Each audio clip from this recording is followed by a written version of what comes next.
ہر ہفتے کے آخری ایک دو ایام میں آفرین خان لاہور کے ایک مشہور تھیٹر میں معنی خیز اشاروں کے ساتھ سیٹیاں بجاتے اور فکرے کستے تماش بینوں کے سامنے مجرا کرتی ہے۔ اس کی اس پرفارمنس کو بلا مبالغہ بالغوں کے لیے مخصوص ڈانس قرار دیا جا سکتا ہے۔ اس پرفارمنس میں آفرین خان ہر وہ حرکت، کام یا اشارہ کرتی اور ادائیں دکھاتی ہے جو اس کے سامنے موجود حاضرین کی اپنی بیویاں ہرگز نہیں کر سکتی۔ وہ حاضرین کو معنی خیز لطیفوں اور گندے لطیفوں سے محظوظ کرتی ہے۔ ناچ کے دوران وہ اپنے جسم کے مخصوص اعضاء کو خاص اور ہیجان خیز انداز میں حرکت دیتی اور اپنی قمیض کے کھلے گلے سے حاضرین کو متعدد بار کچھ نہ کچھ دیکھنے کا موقع فراہم کرتی ہے، اور یہی مخصوص ادائیں،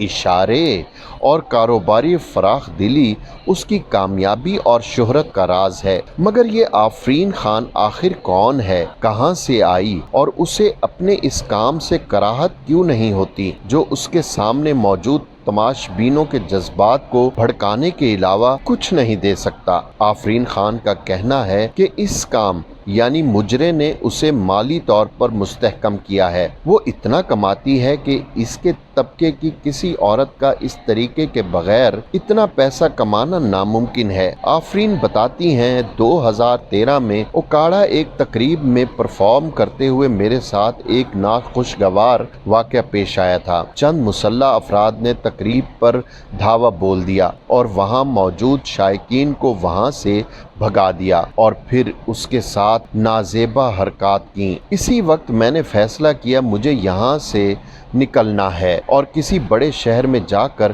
بہادری کے ساتھ یہی کام کرتے ہوئے پیسہ اور نام کمانا ہے، اس طرح کہ کوئی میرے ساتھ یہ حرکت نہ کر سکے۔ اسی لیے میں لاہور آ گئی اور پھر کامیابی نے میرے قدم چومے اور دولت مجھ پر برسنے لگی۔ آفرین خان کا کہنا تھا کہ اگر میں برقع بھی پہن لوں تو لوگ مجھ پر جملے بازی، اشارے کرنا اور چھیڑنا بند نہیں کریں گے، تو بہتر ہے کہ میں بہادری کے ساتھ اپنی مرضی کا کام کروں اور اپنے گھر والوں کی بہترین کفالت کے لیے پیسہ کماؤں۔ اگر میں پاکستان کی حکمران ہوتی اور میرے اختیار میں ہوتا تو میں ایسے گندے ذہنوں والے لوگوں کو کوڑے مرواتی، مگر میں جو کچھ کر سکتی ہوں وہ کر رہی ہوں۔ یاد رہے کہ قانون اور ضابطوں کی روح سے پرفارمنس سے پہلے آرٹ کونسل کا ایک اہلکار تھیٹر پہنچتا ہے اور پرفارمنس کے لیے تیار لڑکیوں کے لباس کا معائنہ کرتا ہے۔ پھر وہ اکثر اوقات ایک کالا سا کپڑا ان کے سینے پر موجود لباس پر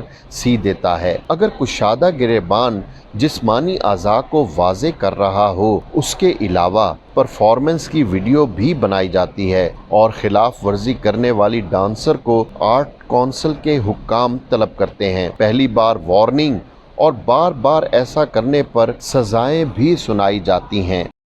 جس کا اصل نام غزالہ ہے، ان دنوں اپنی والدہ بلقیس المعروف بلو کے ساتھ ہر شام اسٹوڈیو گھوما کرتی تھی۔ شکل و صورت اچھی تھی، اسے ڈانس کا بھی بے حد شوق تھا۔ جن دنوں میری نرگس سے ملاقات ہوئی، یہ خورشید بائی نامی ماسٹر سے ڈانس سیکھ رہی تھی۔ نرگس کا آبائی گھر ملتان روڈ پر واقع اسٹوڈیوز کے سامنے محلہ سید پور میں تھا، لیکن ان دنوں فلم انڈسٹری میں قسمت آزمائی کی خاطر انہوں نے نیلم بلاک 2.5 مرلے کا ایک گھر کرائے پر لے رکھا تھا۔ مجھے یاد ہے کہ ان دنوں نرگس بھارتی اداکارہ وجنتی مالا پر فلم بند گیت ہونٹوں پہ ایسی بات میں دبا کے چلی آئی تیار کر رہی تھی۔ کئی بار ایسا ہوا نرگس اس گانے پر ڈانس کر رہی ہوتی تھی اور میں 2.5 مرلے کے اس گھر کے تنگ ڈرائنگ روم میں بطور مہمان خصوصی موجود ہوتا تھا۔ ریما کے خلاف اپنے منصوبے پر عمل درآمد کے لیے نرگس مجھے انتہائی موزوں دکھائی دی، لہٰذا میں نے فلم انڈسٹری کی مقبول قیادت کے خلاف IGI بنائی اور تحریک عدم اعتماد برپا کر دی۔